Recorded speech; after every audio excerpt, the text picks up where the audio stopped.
खेसारी लाल यादव जी के गाना उधार धनिया सॉन्ग का पोस्टर देख भड़के पवन सिंह अपनी पत्नी के ऊपर। तो दोस्तों आखिर क्यों भड़के हुए पवन सिंह अपनी पत्नी के ऊपर?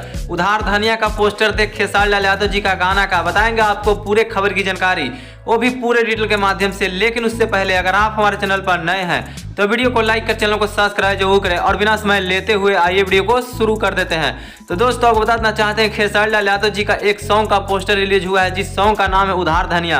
और दोस्तों यह सॉन्ग का मतलब यह होता है, धनिया का मतलब हमारे बिहार में यह होता है दो तरीके से लिया जाता है। एक धनिया जो सब्जी में बनता है और दोस्तों एक धनिया जो कि हमारे समाज में जो कि औरतों को कहा जाता है। और दोस्तों यही सब सॉन्ग को सुनकर जो कि इस तरह का पोस्टर को देखकर पवन सिंह जो कि भड़क उठे, क्योंकि यह उधार धनिया का मतलब जो कि कहीं ना कहीं पवन सिंह को यह निंदा करते हुए नजर आ रहा है, जिसके वजह से पवन सिंह और पवन सिंह के फैन जो कि काफी ज्यादा उतावले होते हुए नजर आ रहे हैं खेसारी लाल यादव जी के यह सॉन्ग को पोस्टर को देखते हुए। लेकिन दोस्तों आप बताना चाहते हैं कि यह सॉन्ग अभी नहीं आया है, लेकिन यह सॉन्ग जो कि ब्लू बीट्स यूट्यूब चैनल से आने वाला है। और दोस्तों यह सॉन्ग जो कि काफी ज्यादा कमाल का सॉन्ग है। और दोस्तों यह सॉन्ग के लिखने वाले जो कि अखिलेश कश्यप हैं। और दोस्तों आप बताना चाहते हैं कि यह सॉन्ग जो कि काफी ज्यादा हिट सॉन्ग होगा। लेकिन दोस्तों आप क्या कहना चाहेंगे इस तरह के सॉन्ग के पोस्टर को देखकर आखिर पवन सिंह अपनी धनिया और पवन सिंह जो कि खेसारी लाल यादव जी पर क्यों भड़क रहे हैं? आपको जो लगता है आप अपने राय कमेंट बॉक्स में जरूर बताइएगा दोस्तों।